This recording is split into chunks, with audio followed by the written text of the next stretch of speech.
صوت صفير البلبل هيج قلبي السمر، الماء والزهر مع ملحظ زهر المطر. وأنت يا سيدي وسيدي ومولدي، فكم تيمني وزين عقيقني. أطفته من وجنة من لسن ورد الخجل، فقال لا لنا فقد غدا مهرولي. أخوض ما طربا من فعل هذا الرجل، فولولت ولي ويلني. فقلت لا تولولي وبين اللؤلؤني، قالت له حين كذا انهض وجد بالنقل.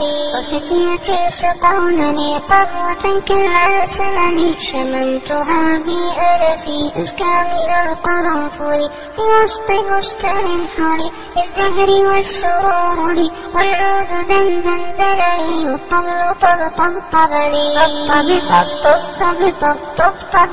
طبطبني والسقف سقسقني والرقص طبطبني. شوى وشاهش على ورقص فرجلي، وغرد القمر يصيح نال الانفمال لي. ولو تراني راكبا على حمار أهزل، يمشي على ثلاثة كمشية العوندل، والناس ترجم جملي بالسوق بالقلقلني، والكل كع خلفي ومن حويلني. لكن مشيت هاربا من خشية العطنطن، إلى لقاء ملك معظم مبجل، يأمرني بخلعة حمراء كالدمدمل، فجر فيها ماشيا مضاضيا للدين.